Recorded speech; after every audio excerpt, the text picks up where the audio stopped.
Hey guys, I'm Richard Bigi, and I am on Way More Customers with Bilal. Super exciting. Had so much fun talking about some really awesome in-depth marketing, business ideas. I highly recommend you guys listen to this. Absolutely incredible. Welcome to a new episode. It's your host Bilal. On today's episode, I have a new guest. He's generated over $1 million through one funnel and just using his iPhone, Facebook, and a tripod. He is a member of Dan Henry's 100K Club using just Facebook ads. And today he's going to help you if you're looking to get more customers, if you're looking to create an online business. Every business needs customers, right? And today we have Richard Bigi to help you with this. Hey man, it's actually Bigi. No worries though. I get it more times than you can possibly imagine. Happy to be here. Super excited, man. Sorry, man. I should have asked you that before. It's all good, dude. I get it all the time. Trust me.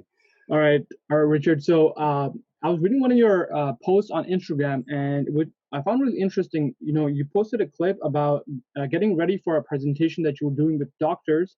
These are professionals, and you said you only got 1 hour, or you got ready only 1 hour before.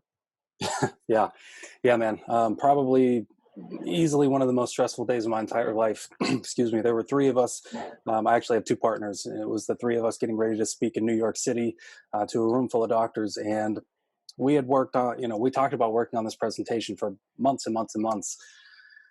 We didn't even start it until probably a week beforehand, right? And we didn't do the majority of it until like the hour before we actually even walked on. And I mean, we made change after change and didn't even finish it until like literally right before I walked on stage. So crazy, hectic, nerve wracking to be working on an entire presentation, like a 3 hour presentation, right? To be working on that up until the last minute was just absolutely crazy. But it's just the way I operate. It's the way we all operate. We work better under pressure and we get better results when we do things, quick and on the fly. Okay, and were you trying to sell them something, or were you just like trying to teach them something?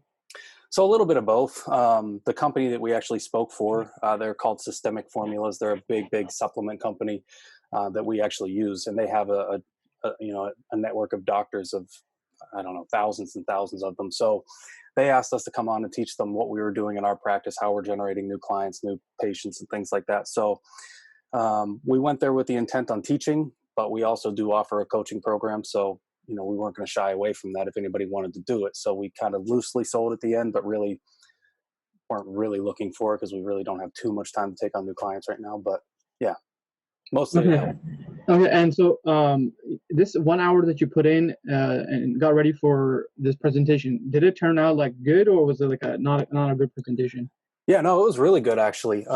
It helped a lot of their doctors, but I honestly think more than anything, putting this presentation together helped us fill the holes that we had. Just going through in our mind what a perfect funnel was, from ads to the landing pages to delivery of services, right? When we're talking about it, the three of us were like, wow, yeah, this is pretty impressive. This is something that we're not even doing right now, but we're about to teach people how to do, So it opened our eyes to a lot of things that we were dropping the ball with or just simply ignoring, right? But yeah, I mean, it helped a lot of them. It helped us even more so. So it turned out to be extremely well. Okay, awesome. So yeah, so are you like that type of person? Like, do you actually do stuff like wait till the last minute and then you try to like push yourself, or do you have like a schedule planned out like 2 weeks ahead, a month ahead? No, man. I have some things that are planned out, right? But the majority of the things that work well for me and for my two partners as well, it happens right away. And to give you an idea of that, last November, I mean, yeah, we're a member of the Two Comma Club. We did that, in 2019. But as you can imagine, $1 million doesn't go that far when you have employees, when you have three partners splitting it up, three ways. It really doesn't go that far, right? So it was a really cool accolade to have, but at the end of the day, none of us were where we wanted to be. So in November of 2019, we were not doing too great, right? And we were doing the same thing we always do, which we used to do seminars, right? We go do physical seminars, and it stopped working as well as it used to. So just continuing to do the same thing over and over and over. And then finally we were like, you know what? We got to launch a new funnel. We got to go digital completely, do a webinar, all of this. We got to do it like now because we had next to nothing left in the bank account. I think it was about a week that it took us to build out the entire ad campaigns, the funnel, and all of that stuff. And again, working up at the very last minute, right before we go broke, we turned that on, and I mean, it just completely took off. And you know, God has truly just blessed us in that regard, to the point where we're doing about 1.5 million a month right now. So Oh wow. Okay, and that's gross revenue. correct, yeah. Okay, so yeah, I want to actually come to this point where it took off before it took off, and so I want to like ask you about your journey. How did you? Because my audience, like, we're all looking to make a business online. We want to make over 10K per month, and that's our goal. So I want to like start off like how you got started into business. Why did you use ClickFunnels, and why did you think funnel was a good option? Yeah, man. So I got involved a couple different ways. Number one, on my own, I had previously been a website designer. Really wanted to do that, kind of, step out and get myself more involved in the digital world until I finally came to my senses. I also um, had been involved in a functional medicine practice, which is natural health. And again, we were doing seminars, right? So for years, doing physical seminars, we'd rent a hotel, put on a seminar, and hopefully sell somebody a consultation where we would then sell them a program. Okay, That worked. how did you get involved in actually like doing seminars? Yeah. So my father-in-law is a chiropractor. Okay. He had been doing seminars for 30 some odd years. And the way he was doing it was just local. Like, we live in a little town outside of Pittsburgh, Pennsylvania, and he would just do little seminars local. And I mean, he saturated the market so bad that, on any given seminar, 3, 4 people would show up. Right. So we ended up partnering up, he, myself, and my brother-in-law, Ryan, and we started doing it more Facebook. He was doing paper, postcard, mailers, all that kind of stuff. And this didn't work anymore. And it attracted a much poorer quality of client too. So we started with Facebook. We would launch a couple ads. We'd run them for about 5 days, and we'd get about 100 to 150 people to show up for a seminar. Um, you know, each of those people would pay $97 for a consultation if it made sense to them. They'd come into our office. That we'd pitch them anywhere between $1,500 and $3,500 program. But we had a glass ceiling, right? And you can only see so many clients in a given month. So we'd sign up 30 to 40 on a good month, maybe 50 new clients a month. But even, we started with the Facebook ads, we started traveling within a 5-hour radius. We would travel to different cities all around us, trying to find new hot spots that our Facebook ads would still work. And then Facebook ultimately changed their algorithm. We couldn't go back to the same spot more than once. If we did, the show up rate would be 10 to 12 people. And obviously nobody can live on getting, even if half the room signed up for a consultation, you know what I mean? It just doesn't work out. So we ran out of places to go. So seminars were no longer an option for us. I think the very last seminar we did was in October of 2019, and we had 4 people show up. So, it was detrimental to our business. And the 3 of us look at each other like, what are we going to do? And at that point, nobody had any idea that COVID was about to happen, right? So had we not launched into this virtual world, COVID would have completely shut us out anyways. But needless to say, things didn't work out with seminars. We all went pretty damn close to broke. And just, stressed out beyond belief. We're all working our butts off, trying any new thing that we can think of. And it's just, obviously. Okay. Go So ahead. before like actually getting onto online, like were you actually like, or you your brother and stuff, was it actually profitable doing it in person seminars? Yeah, it was. It absolutely was. For many years, we did. That's how we got the 2 Comma Club award. Doing it in person. That's how we got the Dan Henry's 100K Club, 10K Club, all those things. It definitely works, but it's not sustainable, right? At least not in my opinion. I'm sure people can do it and figure it out, but for the average person, it's just not sustainable because you have a ceiling, right? You can only see so many people unless you're willing to take on more partners, which you're going to lose more of that profit. You can only travel so many places if you're going to do seminars, and it's just tough unless you have the type of business that it's required to be brick and mortar. But yeah, it's doable, but it's just not sustainable. Okay, so for people actually that have never done a seminar, and they just want to have like a visual of like how much is a potential to make if you were to do a physical Sure. seminar. what's like an approximate, or what's like a range that's possible? Yeah. So for us, a seminar, we would know that, we'd spend between $3,000 and $5,000 to market for that seminar for about 5 days, right? And we knew that typically the return on each seminar was about 25 grand. But there's a lot that goes into it. You know what I mean? Like you've got to have your ads right. You've got to make sure that you're marketing well, and that your the follow up's probably the most important thing. Period. But yeah, I mean, if you do everything right, even if you do it half right, you can easily look at a $10,000 return on a $3,000 to $5,000 ad spend. Wow, that's awesome. And so these seminars you were doing like about like one seminar a week? Yeah, at least once a week. Oftentimes we would do two a week. When it was really, really doing well for us, we were doing two or three a week. I mean, it was constant travel, you know what I mean? But I mean, it sustained us. It was a good business for a little while. Yeah, that's awesome. Like you're about to, you know, you can make about like 10K per week, and you're doing that, you know, 4 times a week. So, you know, your return is pretty good. Was it because the presentation was good, or was it because like the offer you were giving was good, or was it the right Yeah, audience? I mean, it's a combination of everything you just said. The audience is, I mean, it was one of the biggest deals, right? Like, sure, you can market to anybody, but if it's not the exact right person, if the message doesn't hit that person and make complete sense to them, you're wasting your money, right? And we made that mistake for a long time before we actually made the seminars work. We just thought, just to give you an idea, one of our topics was on thyroid conditions for women, right? So we would market to a thyroid topic, and to all women, and it's not how it works. You know what I mean? So we had to really niche down and find out who these women are. Like they're between the ages of 45 and 65, right? They're married. They've tried everything. They're sick and tired of it because it doesn't work.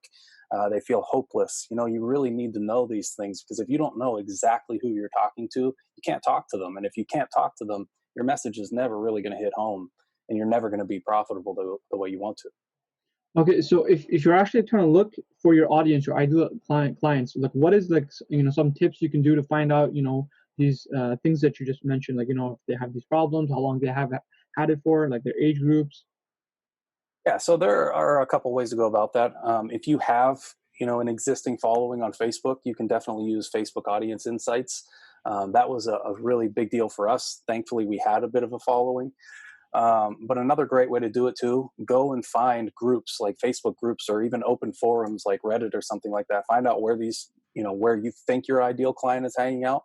Go onto these groups and stuff and find out what they're talking about. What do they like? What do they do? What does their profile look like? Are they married? Aren't they? Do they have kids? Don't they? Get a rough idea of what they're making in a year. Where do they live? You know what I mean? Like, the list kind of continues to go on, but you can gain so much information by finding these groups and even pages. You know what I mean? Like, find your competitor, go on their Facebook page, look at the comments on their content, see who these people are. You know what I mean? Yeah, so I mean, like you're showing it as you know, it's a lot of detail that you have to pay attention to, you know, and like so once you do find out like this stuff, are you like putting it down on paper? Are you putting it in an Excel sheet? How are you like categorizing or separating this info? Yeah, man. So to start, we put it down on paper. We just wrote down anything and everything we could on paper.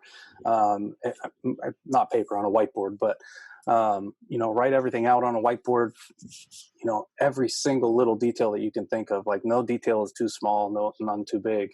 And then once you do that, you can then start to, like, when you create your Facebook ad, see if those interests are there. You know what I mean? And if they're not there, you're gonna have to find something similar. But chances are you're gonna find a handful of interests that'll definitely work for your ads.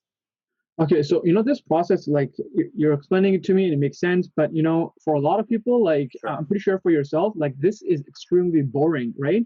How do Absolutely. you how do you motivate yourself to actually like do this work where it's like you don't see anything, you know, fun? It's not like you don't see any money coming in from this part of the exercise. Like, so how do you motivate yourself to actually do this and like try to make this business go online and be successful? Yeah, I couldn't agree with you more. When we first joined ClickFunnels, they talked about doing this, and it was the last thing in the world that I wanted to do. But the way that it motivated me was two things. My mission, and my partners as well, is to help as many people as we can, right? Like, it's impact for sure. That's the number one goal. But money, right? Like, that's why we're all in business here. We're all in business because we want to make money. Yes, we want to help people, but the more money you have, the more people you can help, right? So yeah, you're not making money while you're doing these steps, but you have to just remain focused and realize, like, if you do this and if you do it right, the money's going to follow it, right? And if the money follows it, the people that you're going to be able to help is just going to continue to follow that as well. So definitely helping people and making money, man. Okay. So how did you remind yourself, like, by doing this, that you're actually gonna be like this is actually going to be something that's gonna give you a return, a positive impact? Um, just, I mean, thinking about what I wanted, you know what I mean? Like, dream boards are a good thing, man. Like, dream boards are pretty cool. They actually work. I mean, it's crazy that they do, but it sounds like a corny thing to do, but it's just, it's crazy when you see what you want and you visualize what you want, you see it day in and day out. You just, that's your motivation, right? You just work towards it. You continue. You don't give up. Now, obviously, there are many people that are never going to make it. Just not going to happen because they're not willing to pass that point. That's just that breaking point. You know what I mean? I honestly, man, I thought I was one of those people that was just never going to get there, but uh, you just got to keep at it. You got to keep the faith, and you just got to keep trucking along as long as you can. So what was a vision that actually helped you get through the breaking point? My kids, man. For me, that's the thing. It's my wife and my kids, and those, they're the reason why I just bust my butt day in and day out, just because I want them to have everything that they need, that they want. I want a peaceful existence for them. I don't want anybody to worry about things, stress, money, food, whatever. That's it for me. For a lot of people, it could be cars, houses, whatever. But for me, it's my wife, my kids. How would you feel if, like, you weren't as successful, or you didn't put in as much of an effort? Like, what would you explain to them? Um, that's a good question. Never really thought about it. If I didn't put in to be better than me, man, that's what I would tell them. You got to be better than me, which So, is what I want to tell them anyways. But you know what I mean? well, the question I asked, like, it was like, I'm trying to get your visualization. So, like, you're saying that you need to do this because you want, have a better life for your kids and your wife. What reasoning did you have in your mind saying that, if they don't have that, like, I'm not successful, so I have to do this. It's not like I need to do, like, I want to do this, I need to do this. What was that realization that you had? The realization was whenever I didn't have what I'm working towards as a kid. You know what I mean? Like I come from a broken family, things like that. So when I didn't have it, I knew I wanted it from a very young age, and that's when the realization happened for me. And that's probably a big motivating factor for me too, to work through all of this stuff. Um, and as many times as I would think about that, that's when that realization would happen over and over and over again. Like, you can't quit because you've got this. You've got your kids, your wife. You have to continue for them.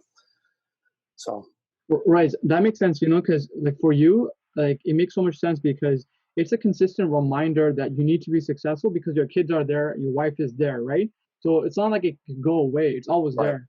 For someone who's single, or doesn't have a family to sure. support, it's not the same reminder. Absolutely. You're absolutely right, man. It's not. And I wish I could speak to that. I truly can't.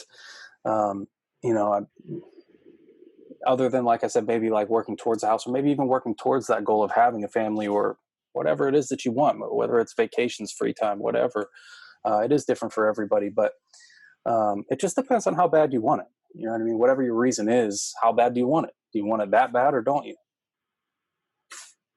Yeah, so I mean, a lot of people want it, but they have, like, all these distractions, right? Like, for example, they're watching episode after episode, and it's like they don't even realize what they're doing, right? By just, like, it's so easy just to sit in front of the TV and just let the next episode, plays, and, Sure. like, like, if you're actually on Netflix, like, the next episode just plays automatically, so you don't even have to do anything, right? Right. Yep. Like, so I mean, like, there's so many distractions out there, and so your family, but being around your family, was that, like, something that helped you stay focused on your goal? Yeah, it definitely is. And one of the biggest things that helped me, and I don't know how many of your listeners have partners or not, but having two partners, it makes it so we're all accountable, right? Like, we're all accountable to each other. If one person doesn't do their job, the business fails. So when you know that, two other people are doing what they need to do, you have to show up and bring your A game for them too. I mean, it's the same as my family, right? Like, my wife puts in what she needs to do to be a wife and a mother to my kids. Like, I'd feel irresponsible if I didn't bring my end to the table as well. You know what I mean? So for me, that was a big thing that helps a lot. And even if you don't have a partner, man, you owe it to yourself. You got to be accountable to yourself. Like, yeah, it's tough, but you got to have discipline. You know, it's like, stop watching Netflix. I know it's addicting, but just stop. Because if you don't have the discipline, how are you going to deal with the bigger problems that come along with it as you get further and further into this, right? Like, the more money you make, the more impact you have, the bigger your problems are going to be. I can promise you that. So you've got to have the discipline to move past those things. Okay, so did you have the discipline when you started out, like, or is something that you just fell into? It's something that I've grown to. I did have discipline for sure, because I worked tirelessly, for years making nothing. But I will say my discipline has grown tremendously over the course of this entire process. Um, I mean, it's just night and day. Before, I would, cut myself slack, or make excuses for myself if something didn't go the way that I wanted to go. And now, if that same thing were to happen, it 100% falls on me. Like, if I got to hold it up on myself. You know what I mean? Okay, so for example, when you say that, like the picture I get is like, for example, if you're doing a post every day, you're holding yourself accountable, saying, "Hey, look, one day I missed it, one day I didn't. It's okay, I'll do it the next day." But if you put up like a system that does it for you, then you don't even have to hold yourself accountable. Like the system does Yeah. it for you. Yeah. Is that what you're referring to? Yeah, that helped, for sure. That is definitely something that we've adopted, right? But yeah, to agree with what you're saying, like, how I've grown into this is because if you look at my business page, I barely post. Like, I'm first of all, I'm probably one of the very few marketers in the world that hates social media, like, for personal use. I don't like it, man. I'm not the type of person to put my business out there. Not to be 100% honest, don't care about other people's business. But when it comes to a business perspective, to where I know how it works, and I know that it's successful and going to continue to be successful. Like, you can check out our page, Dr. Bill Cole, on Facebook. I mean, we post countless times, and I think it's like 4 times a day. And that's where I shift my energy towards, you know what I mean? It's like, that's established, that's working. Once that's good and I'm completely satisfied, then maybe I'll keep up with my own page and work on that later on. You know what I mean? Okay, so yeah, thank you for sharing that. I want to move towards like when you were younger. How did you get started in business? Um, What, I sorry, like, like when you were younger, like when you were 10 years old to like 20 years old, like where were yeah. you? So the way I got started is my best friend in school. His name is Christian. He somehow got into, like, buying Xbox 360, or Xbox 360s, right? And he would strip them down and he would sell it for parts, because you can buy a whole Xbox and sell all the parts for way more than you paid for it. He did that for a little while, and I think it was like a year into it, he got connected with this guy, and where any, like, returned remote control or video game, whatever, goes to excuse me, goes to a warehouse. My friend Christian would buy it all and sell it for wholesale, and he's making like 125 grand a year, and we're kids, right? And I'm like, geez, that sounds freaking amazing. Like, I want some of that, right? So I tried to find a wholesaler. I tried to do this and that to find something on eBay to buy and sell, and did okay with it. Made a little bit of money, but nothing crazy like he was. But that fueled me from that point forward, that a little bit of money is never going to cut it for me.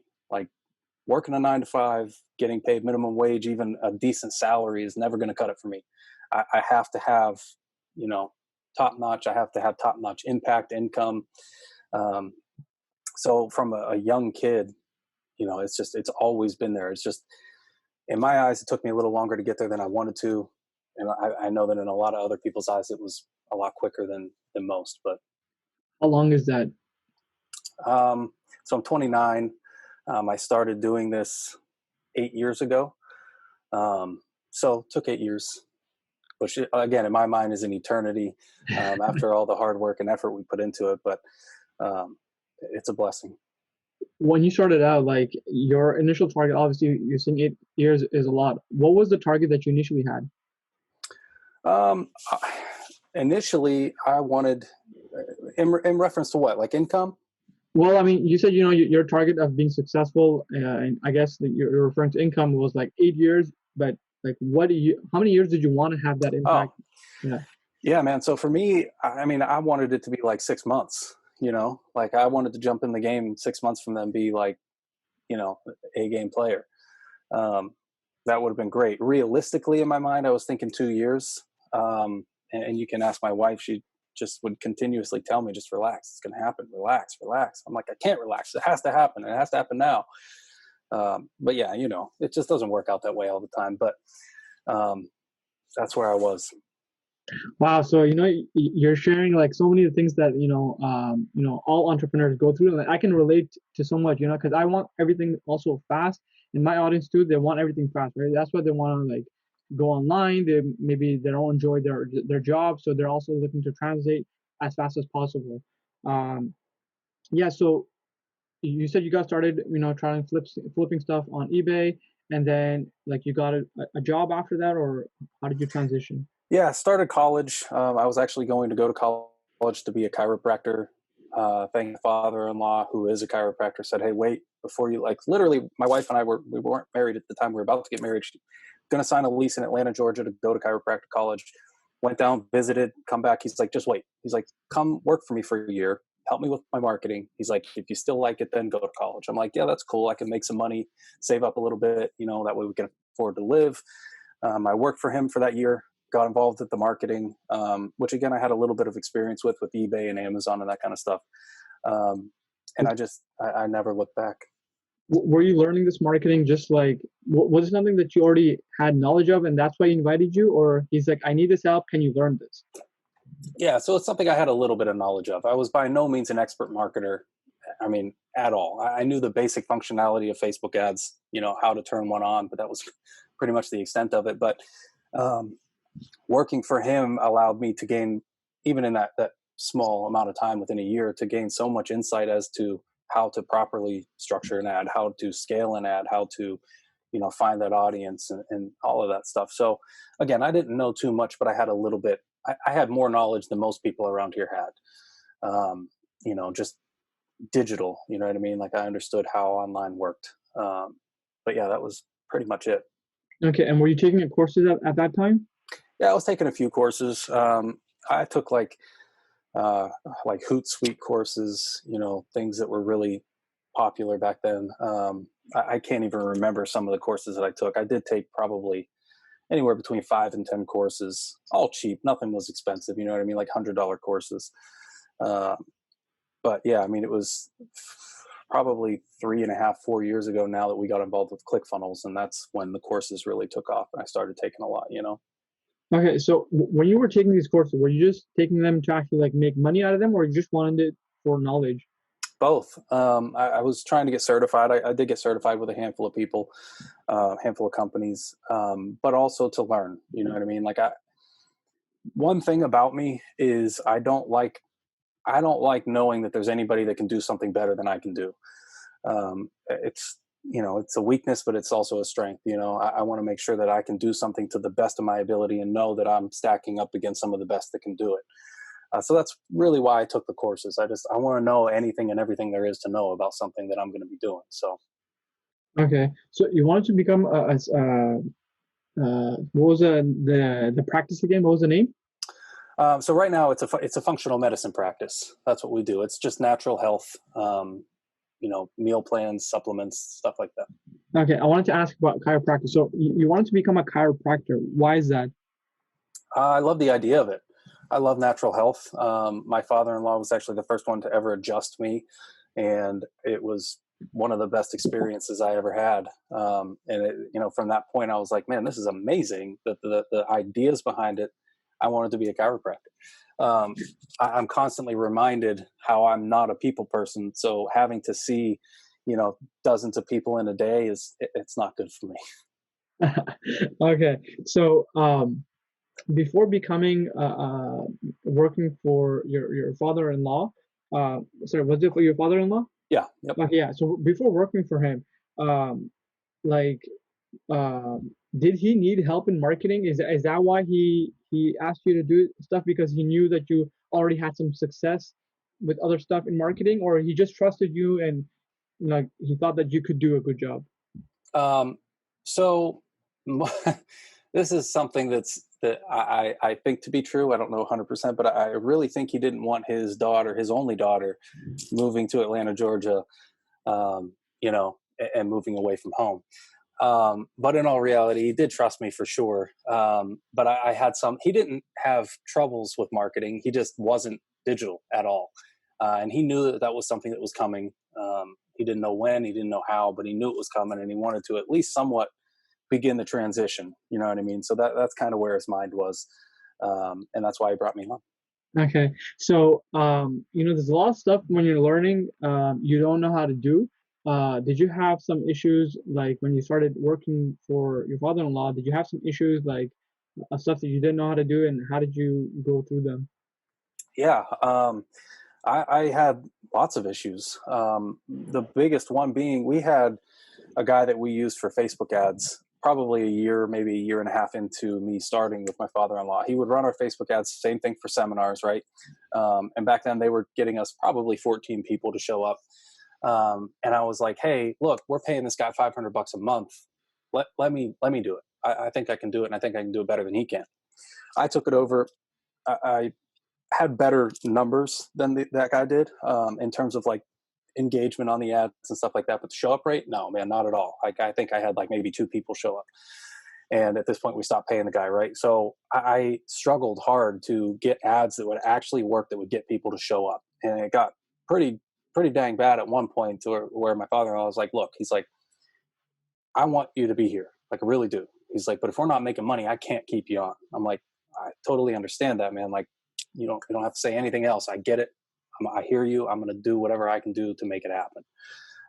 So at that point, that's when I dove into more courses and reached out to, other people in the same, line of work. And, those to me, those kind of words to me are words that are like, I'm not proving my worth. I'm not bringing what I need to bring to the table. And it motivates me. Okay, so at that point, you can actually go the other way and just, hey, look, maybe it's not working out for this client. Maybe I can just go to another client and just try to do the same thing. Um, because like, the $500, that's not a lot of money, and you putting in that much time, that much effort. For some people, they're like, hey, it's just the $500, it's not worth it for me. Right. How did you actually flip the switch and say, like, no, I'm gonna do this. I don't care if it's gonna cost me more money, it's gonna cost me more time. I'm gonna figure this out. How did you make that decision? Yeah, so going to somebody else wasn't an option for me because if I couldn't prove that I could do it for one person, I couldn't prove that I could do it for the next. Even though in theory, I knew what I was doing and what I was, what I wanted to do would work because other people are doing it. Obviously, it can happen. But for me, it was I can't. I don't care if I'm getting paid more than anybody in the world, and it's not even my fault. If I can't make it happen, I'm going to make it happen. You know what I mean? Like I cannot take the loss. I just can't do it. It's just not in me. So I have to do anything and everything possible to make sure that I learn it, I figure it out, or I find the best person that can do it and make it happen for me. Okay, and so you said you bought a course that helped you and trained you to get these results that you were looking for? I dove into more courses. I don't know if one thing, to be 100% honest with you, I don't remember what the determining factor was that sparked that change. I don't remember if it was one course or another, but something happened, and I remember like turning on the seminar funnel, and I think we got like 20 or 30 people to show up after a couple more times. And if I remember correctly, we started throwing a little bit more money at it too, more money at the Facebook ads. So that definitely helped. Okay, and the money that you were spending, it was your father-in-law's money or was it your money? No, it was his money. Yeah. Okay, and like about how much were you guys spending before, and how much were you spending about afterwards? Yeah, so we were paying that guy $500, and he would then take $500 and put it into Facebook ads. Now, you know as well as I do, and I'm sure your listeners know as well too, that Facebook changes constantly, right? So today, $500 thrown at an ad may work really well. Tomorrow, it might not do a single thing for you. So I'd like to think that that's what happened in the transition from that gentleman to myself. Facebook just changed, but when we started putting more towards it, and we adjusted our game plan a little bit with Facebook. We were spending $500 at that time. I think we spent $1,500 when we reassessed and started doing it differently. Okay, so you get more money to Facebook, and they can start giving you better results. Yep. How, how did you know that you wanted like? How did you know that you had to do this process through a funnel? Um, just because I knew I've tried using Facebook leads, right? Like using just Facebook's platform to do all the work, and it never really panned out in terms of the quality of the lead.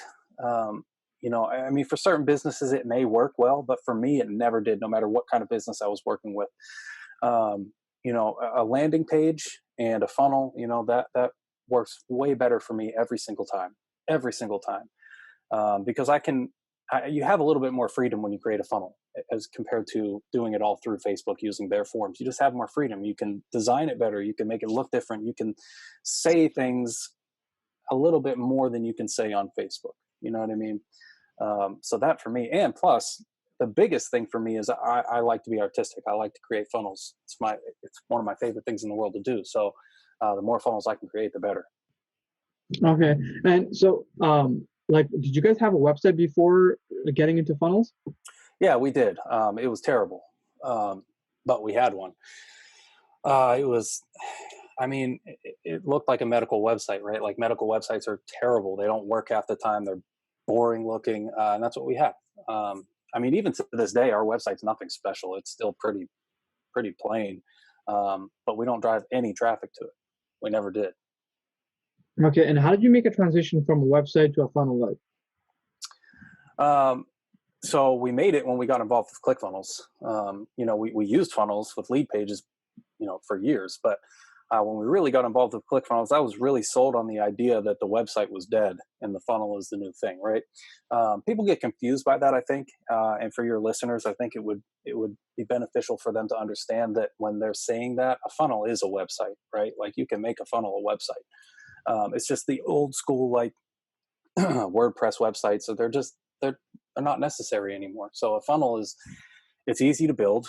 It's more straight line. It gets your point across. It leads the prospects better. But again, it's essentially the same thing as a website. It's better. right, right. Okay, so now, so you start, playing with Facebook ads. You understood what a funnel is. You start getting better traffic. Um, how did you now? How did you take that? How did you continuously doing it, and how did you get that $1 million milestone? Yeah. So when you start making money, you can afford to test a little bit, right? So the more we started to make, the more we were able to just try new things, see what works better, split test. You know what I mean? So the more we did that, the more I learned. What copy works better? Does video work better than images do? This audience to that audience? What placements work best? Testing all those things. And I wish I could give definitive answers, but again, it's different for everybody. All those things are different for everybody. But the more success you have, the more you can test, the more you can try things out, and that's what worked for us. And even more so now, like I mentioned previously, we turned this new machine on in November. Fast forward to March, April, and May, we've done over $1 million each month, and we're only continuing to grow that. And you know, obviously, we have a ton more employees now. We've had to hire like crazy, but again, the more money, the more you're able to test, and that's exactly what we're doing right now. We're trying new things constantly, every single day. I don't know if you guys are familiar with Nick Kuzmich. With what? Nick Kuzmich, the Facebook marketing guy. Okay, no, I haven't heard of him. If you guys are not familiar with him, I highly recommend looking into him. We have him running our ads, and I mean, he's amazing. Guy's a genius. So you get to look in there, you see what things that they're testing and working on, and you constantly learn. Okay. Once again, you mentioned the part where it's actually boring. You mentioned like testing. That's Hmm. like the most boring part of the business. Testing to see if it works, if it doesn't work, and it's also the most painful because there's sometimes you're losing a lot of money. Sure. Um, how did you get past that? That phase and yeah. Yeah. So to give you an example, when it was always hard, right? It's always hard losing the money. Now we're a little bit more okay with it, just because it's worth it. It's worth it to invest in it. But when we turned this most recent project on, we were working with a coach, and he's saying like, hey, what are your wins for the day? And we're like, hey, we haven't made a dime yet. We spent about 30 grand on Facebook ads, but we've got 152 calls on the books. So super excited about that, because we know that's going to translate into money, right? But it's hard, especially when you're just getting started, right, to spend that money before you even make a cent. And I don't know what the majority of your listeners do in business, but if it's anything like mine, it's like you don't see that money back for a while, right? And especially with the pace we were going, we had people booked out like 8 weeks. So we had at least 8 weeks to wait before we knew we were going to make anything. And it just so happened to be around Christmas time, Thanksgiving. So it was like super nerve wracking, because we had no idea if this was going to work.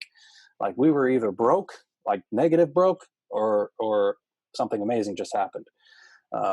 So, you just, again, you got to keep the faith. You got to just, trust in the process, man. Okay, so let's go through your funnel, like when you were doing before. Um, you had an offer and you were booking a call. What were they getting in return? Like, what were they signing up for? Yeah. So basically they watch a 90-minute presentation. Actually, it's not 90 minutes. I don't know why I keep saying that. It's about 60 minutes. They watch a 60-minute presentation. They are then offered a $97 phone call, or not a phone call. It's a Zoom call, right? They also get an at-home test, 2 at-home tests. One's a urine test. One is like an assessment form. They fill these out. Then they get on the call with their sales rep. The sales rep goes through what they're dealing with, what are their struggles, what kind of problems do they need help with. And then if it's a good fit, and that's a big thing too, like we don't want to work with people that are not a good fit for a variety of reasons. And I strongly encourage everybody listening to do the same, right? Because previously I was in a situation I would have worked with anybody. I didn't care. I was broke, man. I would do anything for the money. Now, thank goodness we're in a position to push away the people that are not a good fit. And you definitely want to do that. So anyways, if they're a good fit, we pitch them a $5,300 program. If they want that program, awesome. They sign up, they get supplements, they get meal plans, they get a personal coach, they get a Facebook group, they get tons of stuff, right? Like tons and tons of stuff. And it's a 5-month program, and it's been nothing short of amazing. Okay, but just like thank you for touching on the point of like choosing your clients, because I think people starting out, it's something that we always struggle with because we want the money, so we put up with like these annoying Sure. you know clients. And I, Yeah. I can see that bothered you, so you had to mention it even though you were talking about it. So thank you for actually bringing that up. Yeah, man. Of course. And one other thing to add to that too, um, it's the price point, right? If you're cheap, you're going to work with those kind of people. When we were doing seminars, and if we had an off month and we weren't collecting enough money, we started like dropping the prices. And we're selling like a health program, like a 6-month health program. We're selling it for like $1,500, and every single one of them that would sign up was a problem. They complain, they blame, they don't put the work in, right? And then we get these people now who are spending $5,300 with us, and none of them complain. They see the value there, right? So I know Russell Brunson said it once, like there's no uh, there's no benefit to being the cheapest out there, but there is a benefit to being the most expensive, right? That to me was a light bulb when I heard it. And from that point forward, being the most expensive, or at least one of the most expensive, you work with a higher quality client. You really do. So someone starting out, like, do you suggest them to just have something like at a higher level, or should they start off small and like have cheaper prices and then go to that, or you're saying that just build something that's a higher price brand, and just get clients to get to that range? Yeah. So if you're just starting out, what I would do is find somebody else that's in your lane, like whatever it is that you do, find somebody that's similar to you in terms of where they're at. Price a little bit higher than that, right? You want to be higher than the person that's the same as you, but you don't. I mean, obviously, if I'm a funnel builder, right? I'm not. If I've never successfully built somebody a funnel, but I'm just starting out, I'm not going to go out there and be the most expensive funnel builder on the planet. Just not going to do it, right? But I am going to find somebody that's in a similar situation and that's already charging people for it, and I'm going to price myself a little bit higher than that. As you go, depending on your price point and where you want to be, what we did was we took our program up $300 increments, until we got to where we are right now. We're going to continue to take it up. You know what I mean? But that's where you got to start. You got to start a little bit higher than your direct competition and just incrementally take it up from there. That's very unique advice. I've never heard something like that. It's really nice. Going back to your process before actually getting to your program, like so, what were they opting in for, and what was the $97 for? Was it for like the chiropractor sessions? No, actually, we don't do chiropractic at all anymore. That's completely done with. So functional medicine is just completely different. It's basically consulting. It's just health consulting, right? In a natural capacity. It's not no drugs, no meds or anything like that. So when they pay that $97, that is literally just to get them a consultation via Zoom and the 2 tests that they do at home. That $97 basically is a qualifier. Like if you're willing to spend that $97, then you're probably a decent candidate for us to get on the phone with. We get people on our Facebook ads daily saying like, can't afford it, $97 too much. Like, okay, that's fine, but you're not a good fit for this. Like if you can't afford $97, there's no way you're going to be able to afford a $5,300 program. So it's really just a qualifier for us. And then we even take it a step further. We ask them a series of qualification questions because again, we want to make sure that these are the best people that we're getting on a Zoom with. And the very last question we ask them is, are you able and willing to allocate funds to pay for the process of getting your health and your life back? Right. So whatever process that you're selling or anybody is selling, are they willing to pay for it? And are they willing to put in the effort? Right. So that's basically what we're selling on the phone. That way, when our sales reps get on the phone with them, they know exactly what they're getting into. And if they answer those questions improperly, like, no, I'm not willing, or, hey, I already spent $97, blah, blah, blah. We're going to get on Zoom with them and tell them like, hey, look, I noticed your questions. This probably really isn't a good fit for you. Now it's totally up to you. I can either give you your $97 back, or we can go through this process. Wow, awesome. I like how you make the price irrelevant. Like you focus on like if they need it, focus on the need, and then if it actually does benefit them, then you talk about it. So you're not even actually selling up ahead. Right. Absolutely. And one of the biggest things too that we've added that I would encourage anybody and everybody to do is push, like push people away, man. Like do your best to tell them like, look, this isn't for you. If this is you, this is not for you. If you found yourself doing X, Y, or Z, like give them every reason in the book to say, you know what? No, you're right. I don't want this. Give them every reason, because the few people that do say yes to it are going to be incredible clients, and they're going to be willing to pay you top dollar. Okay, so for people who are actually looking to get clients, let's say they're trying to get their first 10 clients, most of the time they're doing the outreach, right? Like they're calling, they're emailing, they're sending out messages on Facebook, on Instagram, they're sending out emails, and so a lot of the times, like you feel like you have to like portray that your value to them, but Sure. the process you're showing is like they're coming to you. Right. Absolutely. It's a totally different animal. And, I have experience to that too. I spent probably a year going on like Quora and like answering questions about funnels and answering questions about Facebook ads. And I try to bait them into coming on with me and paying me to do their stuff for them. But it doesn't necessarily change though, when it comes to the fact that whatever your offer is, you have to make it so good that they can't say no to you, right? Like if you're willing to get like, let me tell you, like our programs that we sell right now, right? We're giving them so much that it's like, if they said no to this, I promise you, they will look back in a year, 2, 10 from now and be like, that was so stupid of me for not doing this, because I'm in a much worse off position than I was then. Right. So you have to build the value of that to be so high, even if it requires a lot of work from yourself. Like that's where you make the price worth it, right? But you have to have value. If you sell a terrible product, or if you're, like I wouldn't get out there and say, hey, I create funnels, pay me $10,000, right? You've got to be like, yeah, look, I create funnels. I make it both mobile and web optimized. I will create the script for you. I will, I'll create the emails for you. I will create the email lists for you, the follow-up sequence. I'll send the text for you.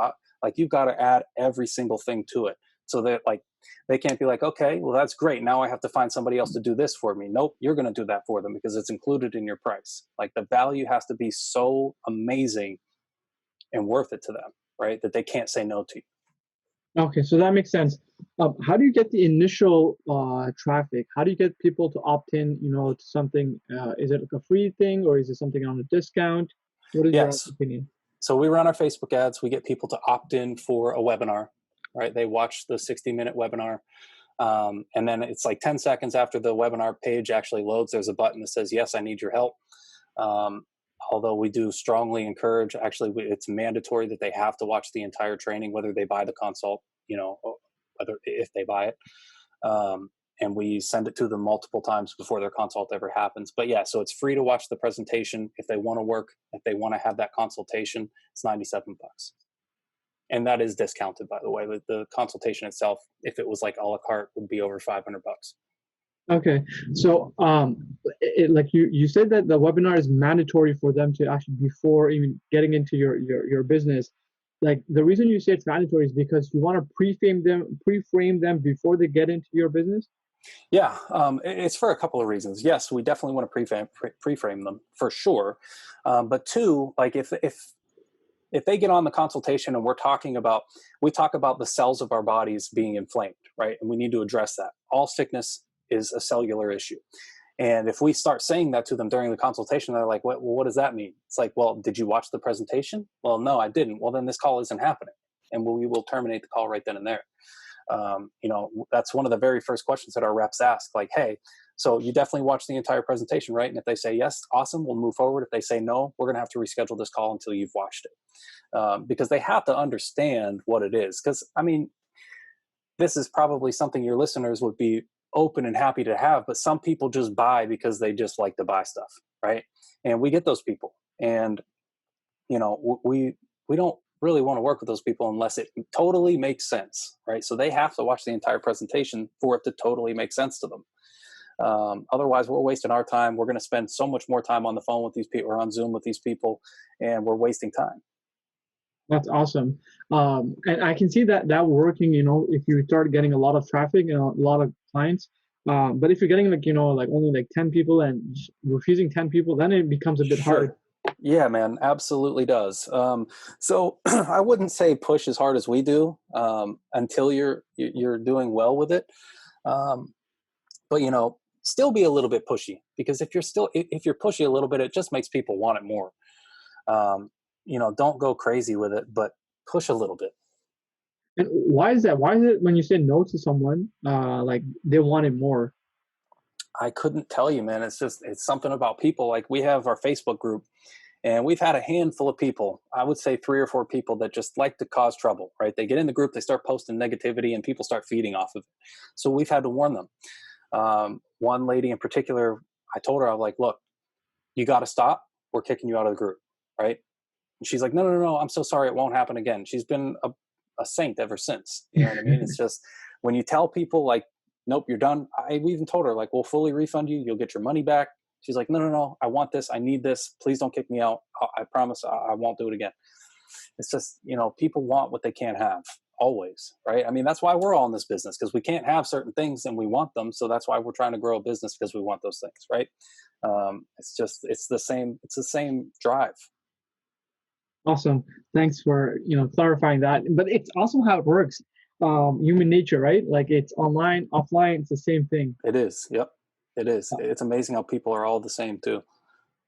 Right. So I want to talk about, I was looking at one of your posts on Instagram, and you mentioned that, you made about $17,000, a bit over that, and you got 183 people to opt into your funnel. And you said that was amazing, right? Like you got the 1,700, the 17,000. Was it from the same? Sorry, the $17,000 came from the 183 people. Yeah. So it's that, and it's actually this funnel that we've been talking about here. That was, I tell my wife all the time, I wish I didn't post that picture, because it was like just shortly after that things went absolutely crazy and the numbers just went through the roof. I mean, we do, I don't know, probably 70, 80 grand a day sometimes, including sales of consults and sales of the programs. You know what I mean? And it's only getting better from here. And this is nothing that's, what we've done. Has nothing to do with us. Yeah, we put in the effort, we worked hard, but God, it's all God. You know what I mean? Like, we've just been beyond blessed.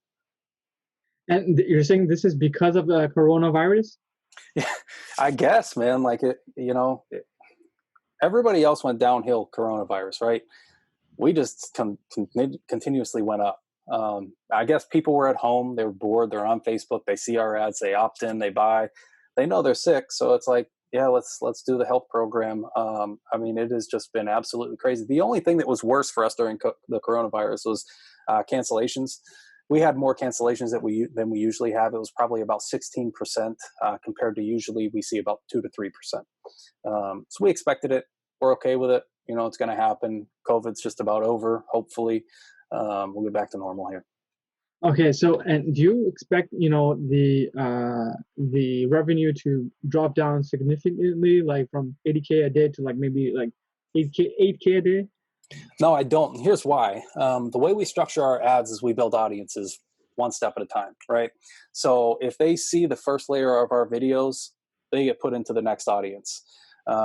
And that next audience is where we make our money. Like, the first layer of our Facebook ads is doing absolutely nothing but offering help.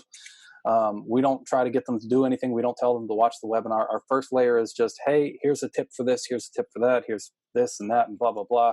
We are doing nothing but just trying to help people and give them small little tips to get quick wins, right?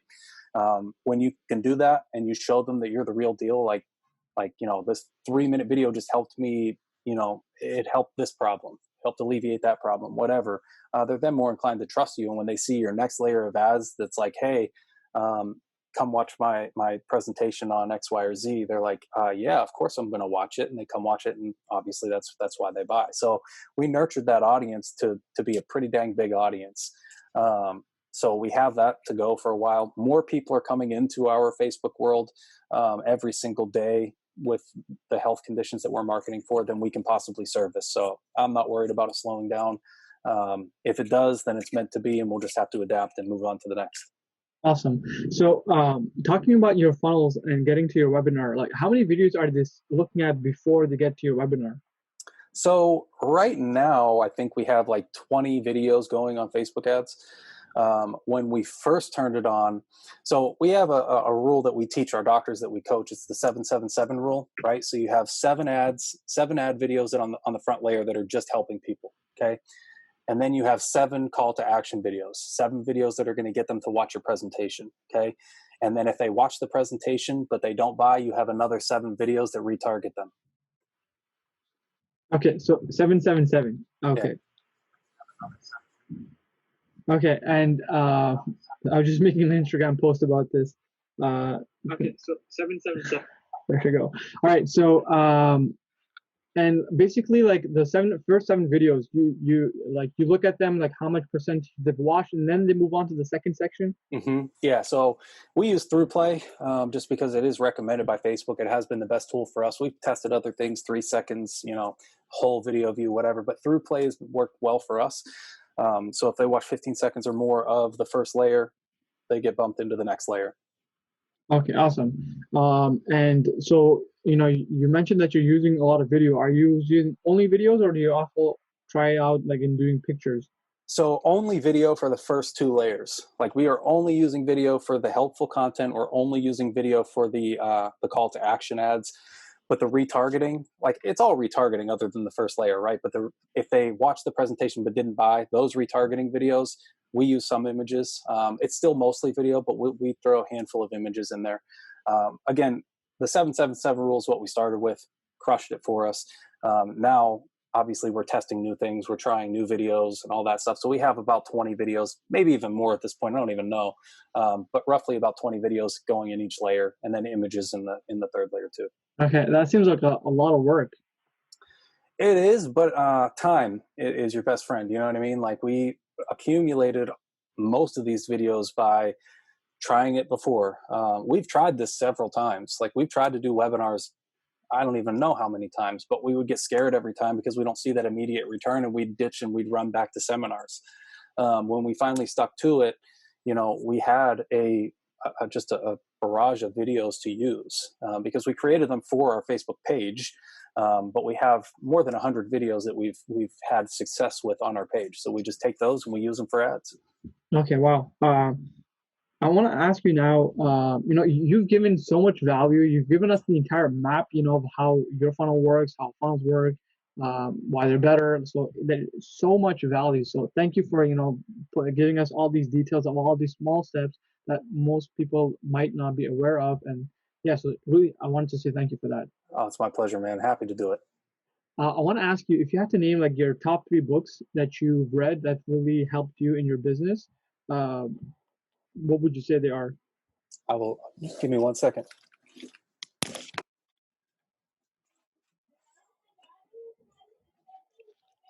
So I'm not 100% if all of these are my top three, but definitely .com, Expert Secrets, and Traffic Secrets are the real deal. They're great. They're fantastic. But one of the best books, and I'm sure a lot of your listeners have probably read it, is Think and Grow Rich. That was probably the first, entrepreneurial book that I read. And after reading that book, it was nonstop go for me. I don't know, man. There's lots. High Performance Habits is a great one by Brendan Burchard. Fantastic book. Okay, gun to my head. Think and Grow Rich, .com Secrets, and High Performance Habits. No, Magnetic Marketing by oh goodness, what's his name? Just Dan Kennedy. Just passed away. Jeez. Okay, so out of the three books of Russell Brunson, you're saying .com Secrets was your favorite? Yeah, it probably was my favorite just because it was more in my lane. I loved Expert Secrets. I actually read Expert Secrets first, but it's more so the presentation. It's more so the wording, and that's not my favorite part of it. My favorite part is digital, the stuff that's boring to most people. You know what I mean? .com Secrets is definitely more so the marketing side of it, the tech side of it, and that's where I live. Okay, awesome. And so people that influenced you in your life, like in terms of like marketing and business, if you had to name the top three, what would you say they are? Uriel Kane, Frank Kern, and then Russell Brunson. Okay, and why? Uriel Kane, man, he is a health business coach. He is an amazing human being. He helped us for real launch this whole thing. We pretty much hired his whole team too to help us through this and to help us grow as much as we could. Frank Kern, because he's the coolest dude out there, and most of our ad structure is closely based on what he teaches. And then Russell Brunson for bringing me into this world and he and Todd Dickerson creating arguably the best software platform known to man. Okay, awesome. So we got your books, you got your three influencers. So if you had to name like top three softwares that's helped you in your business, it could be tools, it could be softwares. Like you have no doubt, like you just need these three softwares to help in your business. What comes to your mind? So ClickFunnels, obviously. I don't know if you have a team, Slack is simply incredible. We use Slack at least once an hour. Slack's amazing. There's also Shift, which is like all your tools in one software. And then what's another one? Active Campaign's pretty good for us too. Okay, Active Campaign, perfect. All right. So I want to ask you first, if people want to reach out to you, what would be the best way? You can hit me on Instagram. Okay, great. And if someone wanted to work with you, what would be the best way? Best way to work with me is to hit me on Instagram. We'll set up a time to talk. Just to let everybody know, it's not cheap, but I promise you'll get the best product you'll ever get. Okay, awesome. So I have my final question for you now, and this is probably one of the question that my guests like the most, and also like my audience really like the best. So I want you to imagine you have a safe at home, okay? And it's in the basement. You go downstairs, you put your hand onto the wall, it reads your hand fingerprints, and it opens up a door. You walk inside. There's a lock there. Only you have access to that lock. So you have a key, you put it in, you turn the key, it opens up the lock, it opens up the second door. You walk inside. There's a briefcase there. That briefcase has a combination. Only you have access to this combination. No one else knows this. You put in the code, it opens up the briefcase, and there's only one document in that briefcase. If one day, if you were not on this planet and you have to leave like a couple of steps, some tips, some strategies, maybe for your family, when your kids are getting, get older, they'll have access to this document, or maybe if it was your wife, if you weren't here, what would you write on that document to help them succeed? Yeah. Awesome. So I'm really thankful for you sharing that message with us. I hope that everyone who's listening, on this podcast, this episode is going to be able to take that and apply that into their life. I also really wanted to thank you for like I feel like you're a very like a regular guy, right? Everything you've done, everything you've said is very simple. It's very easy to understand. There's nothing complicated, and you just made it so easy to understand a lot of these complicated stuff. So I really wanted to thank you for that. Oh man, super happy to be here. I'm excited. I had fun. I appreciate you having me. Awesome. So all the links that you've mentioned, I'll be happy to include them at the bottom of the show notes. So people who would want to reach out to you or work with you, they'll be able to do that. Cool. Sounds good to me, brother. All right. So that's the end of the episode. Richard, thank you once again. And guys, talk to you guys on the next episode. We're more customers.